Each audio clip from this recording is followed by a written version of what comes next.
নমস্কার, সবাই কেমন আছো? আশা করছি ভালো আছো। আমি আজকের রেসিপি নিয়ে এলাম দই কাতলা।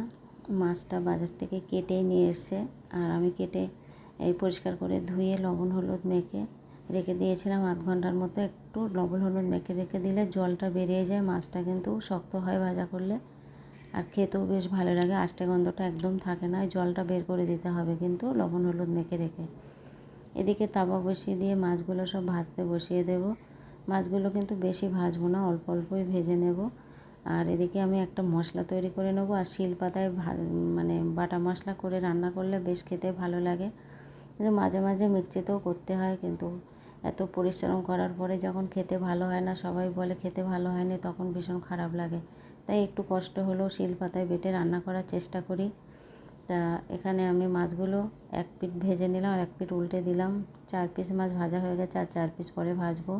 এদিকে বাটা মশলা তৈরি করার জন্য রেডি হয়ে গেছে। আদা, কাঁচা লঙ্কা, আওয়ান, কালো সর্ষে, সাদা সর্ষে, আর এদিকে একটু জিরে দেওয়া হয়নি, জিরের গুঁড়ো দেবো পরে।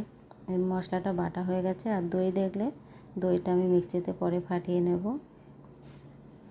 মশলাটা আমার রেডি হয়ে গেছে। মাছগুলো কিন্তু আমার ভাজা রেডি হয়ে গেছে, দেখতে পাচ্ছ, খুব বেশি কিন্তু ভাজিনি। এবার আমি ওই তেলের মধ্যে একটু জিরে ফোড়ন দিলাম। মাছগুলো ভাজার পরে কিন্তু তেলটা থেকে গেছে। এবার জিরে ফোড়ন দিয়ে পেঁয়াজ দিয়ে দিলাম, টমেটো কুচি দিলাম। এখানে তোমরা পেঁয়াজটা স্কিপ করতে পারো, আমি দিই না, কিন্তু আজকে দিতে বললো তাই দিলাম। আর পরিমাণ মতো লবণ আর হলুদ আর টমেটো কুচি দিয়ে বেশ ভালো করে পেঁয়াজটা ভেজে নেব। এবার আমি বাটা মশলাটা দিয়ে দেব। বাটা মশলা দিয়ে আবার একটু জল দিয়ে দেব। আর দইটা আমি ফাটিয়ে নিয়েছি, সেটাও আমি দিয়ে দিলাম। একটু জল দিয়েই ফাটিয়েছিলাম, এখানে আর জল ব্যবহার করব না। এবার একটু ফুটে গেলে এখানে কিন্তু মাছগুলো এবার দিয়ে দেওয়ার সময়টা হয়ে গেছে। এবার আমি মাছগুলো সব তুলে দেব। এই রান্নাটা কিন্তু তোমরা এইভাবে করতে পারো। অনেক অনেক সময় কালো জিরে দিয়েও করি, আমি পেঁয়াজ ফোড়ন দেই না। আজকে একটু অন্যরকমভাবে করলাম, বাড়ির লোক যেটা বললো সেটাই করলাম। আমার মতে আমি এটা এইভাবে করি না। তা যাই হোক, সবার কথাই শুনতে হয়, তাই এইভাবে করে নিলাম। অল্প একটু স্বাদটা ম্যানেজ করার জন্য অল্প একটু চিনি দিলাম। এবার কিন্তু ফুটটা এসে গেছে, নামিয়ে নেওয়ার পালা। এবার আমি নামিয়ে নেব। ভিডিওটা কিন্তু একটু বড় হয়েছে, ধৈর্য ধরে দেখবে।